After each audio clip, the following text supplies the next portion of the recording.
I had a lot to show you this week, so I split the video up into two parts. This is part 2. If you didn't see part 1, I'll put a link to that down below.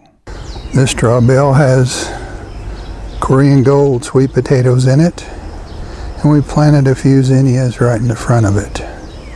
There's that petunia in the basket that's not really in the basket. It's growing in the ground, and the hole is cut in the bottom of the basket. There's some of those dollar store stackable pots just now starting to bloom. I've got some rose moss in those. They're a little drier down towards the bottom. I'm going to have to figure that out. Seems like this level doesn't get enough water. I think I must have failed to drill the holes good enough in this level. In this straw bale we've got 2 different sweet potatoes, a red garnet and a purple variety from Trader Joe's. We've got some cilantro over here that's starting to bolt, and some dill that's starting to bloom also, and some basil that's very close. I planted some later basil out in the main garden. Here's some beetroot we're going to have to harvest soon. There's another pepper project, very dark. These peppers are upright. Then we have some late potatoes I'm experimenting with this year. They're doing pretty well so far. I don't know if they'll produce any potatoes. We'll find out later.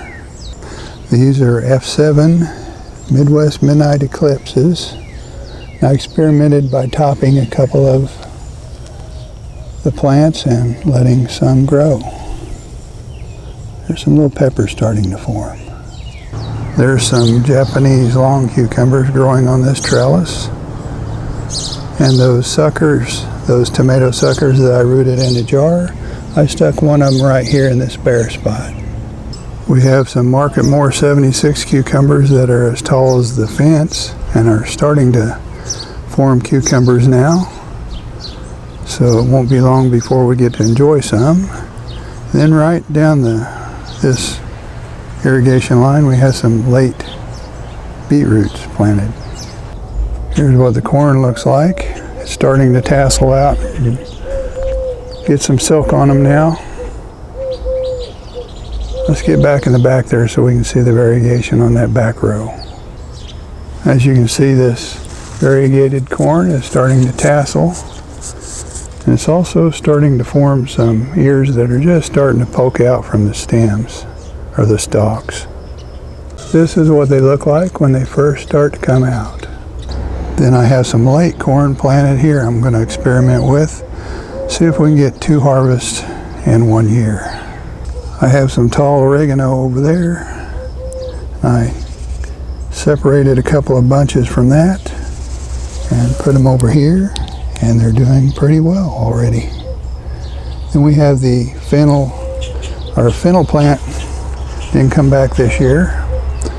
So I had some volunteers I stuck over here. I got one of this type. Then I started another one over here that's just kind of barely making it. I hope it does make it. That's a bronze type. And we've got some pokeweed coming up here that I need to cut down so it doesn't shade that fennel. I don't know if you can tell, but the wind's starting to pick up, so a windy day that's over 100 degrees is going to be pretty brutal. It'll be like being in a giant hairdryer. This is our petunia tower that I made. I just have some tomato cages and I put some landscape fabric around them and made a little tower. It's working out pretty well. And here's a look at the wire that I used on that tomato cage. I just wrapped it in landscape fabric. Mrs. Midwest Gardener found this at Lowe's, I think. It is kind of cute. We haven't found a place for it yet. We have some volunteer potatoes that came up over here that I just let grow. And we have a row of peppers right next to them, which isn't ideal, but I didn't have room for them anywhere else. Let's just take a look at them. This plant is Odopino crossed with a Courbaki, and they're starting to get ripe now. This one I crossed a candy cane with a Kourbaki, and I've already tasted these. This is an F1, and they taste pretty good. This is a cross of Jimmy Nardello and Kourbaki. It's an F1, and look how many peppers it has on it. These are very good too. This is a Midwest Midnight Eclipse crossed with a Kourbaki, and it's got quite a few peppers on it. Some of them kind of curl up, and then some of them are straighter. Here's the same cross, different plant. Got one that's starting to ripen there. This is another F1. I measured this particular pepper here, and it's 9.5 inches long. It would be well over 10 inches long if it didn't have that big bend in it. I'll have to measure this one. It's grown some. It's probably getting close to 10 inches long because it doesn't have that big bend. And we have a couple more F1s and a couple of experimental peppers back towards the fence. That's a pepper called Twister. Looking forward to trying that one. This pepper is heterozygous for mutant. It has some interesting peppers on it. I've already saved seeds from that, and it does produce mutant pepper plants. This is a small F3 Brian's Blood created by Eric Knight. Looking forward to seeing what the peppers look like. The blooms have a little purple in them, as do the leaves. Here's a Shimo Furry hanging in a 5-gallon grow bag. I got these chains on Amazon. They work out pretty good. As you can see, it's got tomatoes and more tomatoes. I'm watering that grow bag with that 1/4 inch line from my drip irrigation. Works out pretty well, even though you can tell the plant is stressed because it's got these leaves that are rolling. It won't affect the tomatoes though.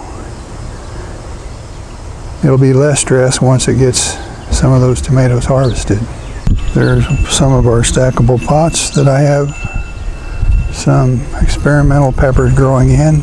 These peppers don't get very tall, so there should be plenty of room for them. Some more sunflowers we have growing. This pepper plant isn't in an ideal location. This is a Nymphadora. Pretty cool looking leaves. Should grow into a very large plant, but it's shaded a little bit by the corn, but the corn will be coming out later this month. And next to that we have a Bingo. This is a pink phenotype. Looking forward to seeing that one. It's a little larger than the Nymphadora.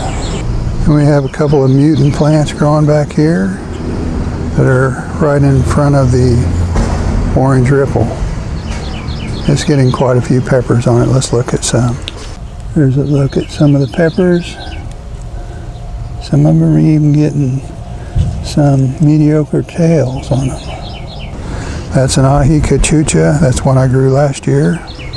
This pepper is a black peach Chupetinho crossed with a Nymphadora. Here's a look at one of the China Jade cucumbers that's starting to form. This one will be ready to eat before too long. They get really long, but I like to pick them before they get huge because they're a little crisper. These three are F2s that are variegated Midwest Midnight Orange crossed with a Kourbaki. There's a lot of difference in the way the F2s look sometimes. These are 3 different plants and 3 different looks. I like the Midwest Midnight Eclipse just as it is, but I'm also trying to improve it.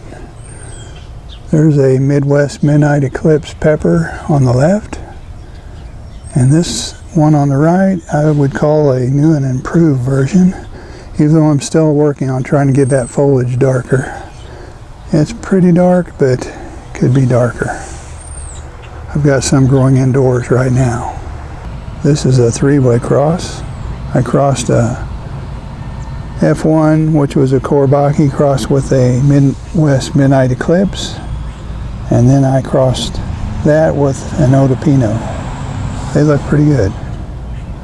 Don't know what they'll taste like, but I expect quite a bit of heat because that F1 that I used for the cross had quite a bit of heat. This is an F5 Otocross. I've got some from the same cross that are mild, but this one's got quite a bit of heat.